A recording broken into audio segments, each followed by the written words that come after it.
ahead and released a beta for the OnePlus 8 series of what's in store for us. This isn't everyone's cup of tea though, because it comes with quite a few issues, and flashing it on either your OnePlus 8 or 8 Pro will wipe all your data and bring in some unpolished features.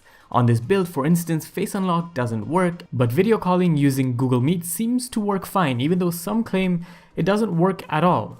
And of course, you also get to see some instability and a UI that looks less finished than what you'd typically expect from an Oxygen OS device. But it is Android 11, and it brings a glimpse of what's to come and helps developers in particular prepare their applications so they're good to go in time for the official rollout. Visually speaking, not much has changed, but underlying are some updates that OnePlus users will appreciate. There's finally a dark mode toggle available on the notification tray for quick access, although the feature still has bugs with certain UI elements not being too visible, and I could see that especially in the settings menu.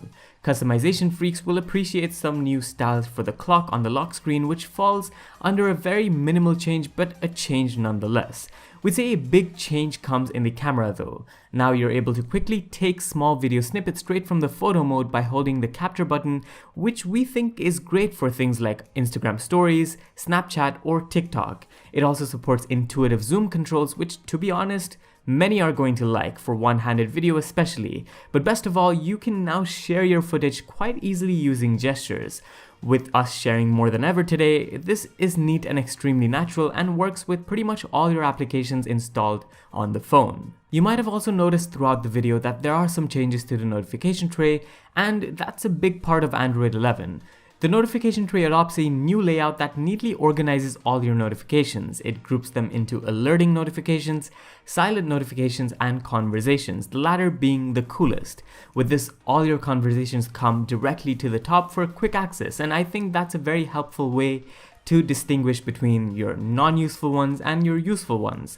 On the same tide, the beta also supports chat bubbles, which, like you've seen on Facebook Messenger, will be appreciated for those people who really like to text a lot, although this feature isn't yet available for many applications. You can even mark certain conversations on SMS as important, and instead of showing you the generic notification, it's actually going to show you the profile icon from the person, which could be useful for distinguishing between spam messages and those sent by friends and family. There's no doubt that the notification tray is the biggest change you'll see in Android 11, and that continues with users now being able to see a notification history. We don't know how useful this is going to be, considering we dismiss notifications once we're done with them, but perhaps if you get a notification from a favorite celebrity, or if they followed you, you might want to preserve that, and that's how this could be useful. Android 11 is also supposed to bring changes to media controls by adding them to the quick settings, although that's a feature we haven't yet been able to try out on the OnePlus 8 Pro, nor have we been able to see a revamped power menu that you find on the Pixel devices, which helps users quickly access their credit cards or smart home controls. Again, very useful, but we think these will gradually make it to the OnePlus 8 Pro as we get closer to the full launch.